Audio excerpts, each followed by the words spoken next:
But I'm going to discuss with you a very important question, which is based on the concept of inter-process profit. This is illustration number 6 from your module, and this is a question which can come for like around 8 to 10 marks in your examination, and it has already come in a few exams earlier. So let's just directly get started and discuss the details of the question. All right.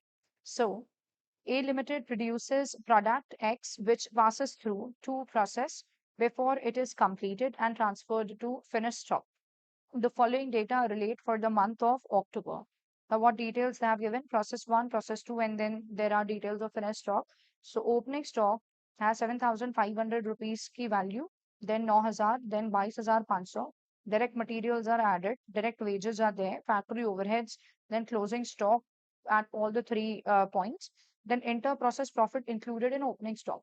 So now what does inter process profit means? It means एक process से जब दूसरी process के अंदर सामान भेजा जाता है, so it is not actually transferred at cost, but it is transferred by adding certain profit percent, or you can call it as markup. तो वो तो इनको तो किसी से नहीं मिला, ये तो सीधे बाहर से रॉ मटेरियल खरीदा, बट इन्हें तो इनसे मिल रहा है। तो जो इनके पास क्लोजिंग स्टॉक या ओपनिंग स्टॉक मौजूद होगा, उसमें कुछ प्रॉफिट का एलिमेंट जुड़ा है। So here they have given profit that's included in the opening stock, but closing का इन्होंने दिया नहीं, and we will be calculating that. अब सिमिलरली ये जो 22,500 का ओपनिंग स्टॉक है, इसमें इतना प्रॉफिट का पोर्शन जुड़ा हुआ है, एंड क्लोजिंग का उन्होंने दिया नहीं है। We need to calculate accordingly. Alright, so output of process 1 is transferred to process number 2 at 25% profit on the transfer price. Okay. Then output of process 2 is transferred to finished stock at 20% profit on the transfer price. Fine. Then they have given these two lines. I'll be discussing these once we reach that particular point to avoid any kind of confusion. Prepare process account and finished goods account showing the profit element at each stage. What does this mean? Profit element at each stage. जब आप account बनाओगे, so you need to have a column for total, then you need to have a column for cost, and then you need to have a column for profit, ताकि total कितने के ऊपर transfer हो रहा है, उसमें से profit element कितना और cost element कितना है, वो segregate कर. Okay, so beginning with the first one, that's process 1 account. They have given us opening stock. So opening stock is going to come on your debit side. Then what is given? We are provided with direct material, then we have direct wages, then you have got your factory overheads. So I'll just put tick mark, direct material, direct wages, then it's totaled and prime cost निकाल दी गई है, फिर उसी के आगे overheads आ गए, and then we have got our total cost. ठीक है, यहाँ तक हो गया। उसके बाद हमें क्लोजिंग स्टॉक दिया है, which is 3,700 का। तो 3,700 का ये तुम्हारा क्लोजिंग स्टॉक हो गया। Of course, it is without any profit included in it because this is the first level, first process, किसी दूसरे प्रोसेस से हमें रिसीव नहीं हुआ। Now how we go ahead, हमारे पास इनको अगर अपन जोड़ते हैं तो ये 33,700 तो है ही, और ओवरहेड्स भी जोड़ देते हैं तो हमारी टोटल कॉस्ट 44,200 आती है। तो 44,200 में से बेटा आपका 3,700 का स्टॉक अभी क्लोजिंग स्टॉक में पड़ा है, तो 44,200 माइनस 3,700 गिव्स यू 40,500 की कॉस्ट। तो 40,000 की 500 की कॉस्ट वाला आगे प्रोसेस 2 में भेज दिया गया, कॉस्ट वाला, पॉइंट टू बी नोटेड। अब वो कितने पे भेजा होगा? 25% profit on the transfer price, right? तो आप इसका कैलकुलेशन अच्छे से जानते हैं, 40,500 प्लस प्रॉफिट आएगा which is 25% of transfer price, and this is equal to transfer price. So what we need to do is we need to फटाफट से calculate value of a transfer price. You will transpose यहाँ वहां and you will get the value of your transfer price which is coming out as 54,000। तो यहाँ जाएगा आपका process 2 54,000, cost यहाँ डाला, प्रॉफिट यहाँ डाला। You are going to balance both of the sides, and then आपकी यहाँ पे सारी कॉस्ट लिखी थी, और ये आपका क्लोजिंग स्टॉक की कॉस्ट थी, और ये आपने ऑफ कोर्स ट्रांसफर प्राइस पे लिखा है sales value inclusive of profit. तो जब आप बैलेंस करेंगे तो यहाँ आपको प्रॉफिट मिल जाएगा 13,500। I hope you were very very alert जब हमने फर्स्ट प्रोसेस अकाउंट डिस्कस कर लिया। We are moving to the second one, जिसमें ओपनिंग स्टॉक 9,000 का है और उसमें 1,500 रुपए 1,500 इंक्लूडेड है प्रॉफिट के। 9,000 में से 1,500 प्रॉफिट के हैं, तो आपके पास कॉस्ट 7,500 है। आफ्टर दैट हमारी जो जो खर्चे हुए हैं, 15,750 का material, then wages, then overhead. So I quickly put tick mark, you need to be very alert. 1 2 और 3, तो 3 हमारे पास ये चीजें आ गई। Then after this after this after this यहाँ से सामान वहां भेजा गया है, तो वहां पे वो मिला, तो ये आ गया आपका 54,000 पे वो रिसीव हुआ है। 40,500 is actually the cost to the company and उसके अंदर 13,500 का प्रॉफिट एलिमेंट इंक्लूडेड है। फाइन। हमारे पास और इसमें अवेलेबल क्या है? We have closing stock as 4,500। अब ये 4,500 वाला मैम क्या है?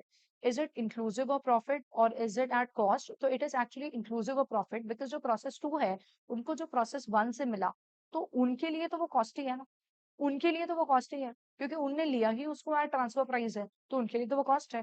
तो 4,500 टोटल वाले कॉलम में आपके फिट हो जाएंगे। 4,500। अब आप उस सेंटेंस पे आएंगे जो हमने छोड़ा था।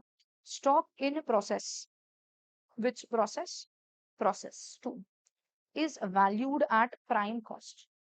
Stock in process is valued at prime cost. इस बात का मतलब कुछ इस तरीके से है कि आपकी जो ये प्राइम कॉस्ट है, ये जो आपकी प्राइम कॉस्ट है, आई चेंज द शेड, ये जो आपकी प्राइम कॉस्ट है, तो आपको ये समझना है कि 90,000 इज दी ट्रांसफर प्राइस और उसकी कॉस्ट है 75। तो आपका जो स्टॉक है it is valued at prime cost. तो आपको इस रिलेशन को यूज करना है टू फाइंड आउट इस क्लोजिंग स्टॉक की कॉस्ट। तो 4,500 इसकी ट्रांसफर प्राइस है, तो इसकी अकॉर्डिंगली कॉस्ट कितनी रही होगी? तो आप प्रोपोर्शनेट निकालोगे मल्टीप्लाई करके and you will gate figure of 3,750। तो ये इसका कॉस्ट हो गया, तो इसमें प्रॉफिट एलिमेंट इतना निकल के आ रहा है।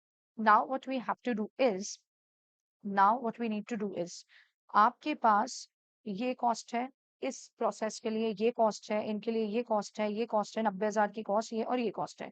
तो टोटल इनकी कॉस्ट कितनी बैठ रही है? 94,500 की। आउट ऑफ दिस 4,500 जो इनको कॉस्ट पड़ रही है, उतने का तो सामान अभी आगे गया है, फिनिश हुआ ही नहीं।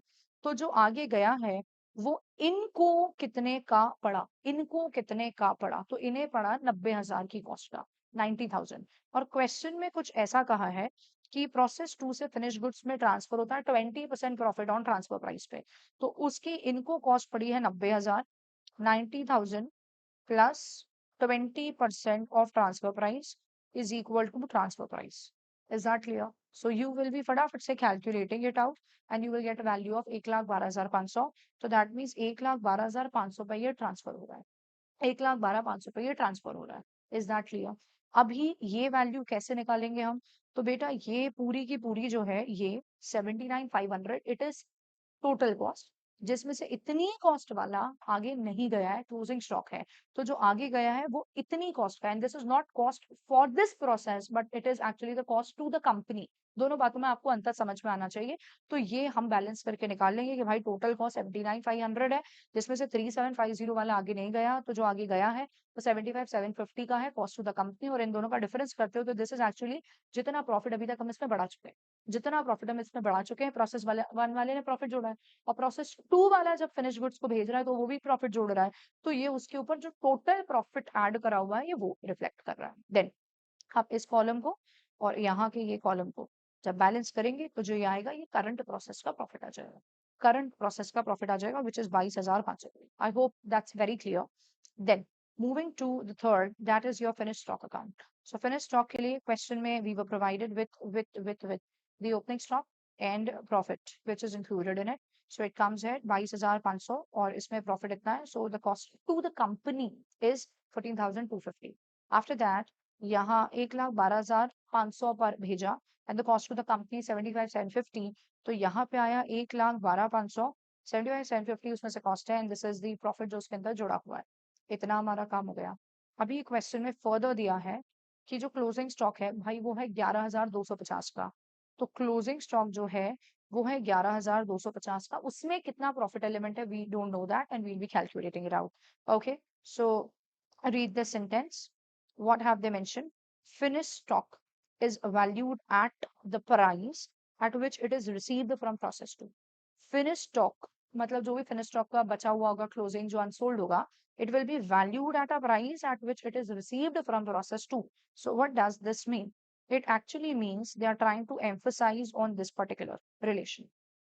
और ये हमारे पास क्लोजिंग स्टॉक की वैल्यू। So they mean to say कि 1,12,500 की जो कॉस्ट है वो है 75,750।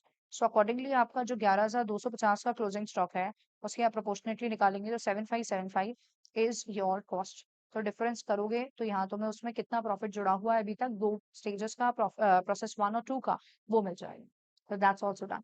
इसके बाद क्वेश्चन में कहा है सेल्स आपकी 1,40,000 की है।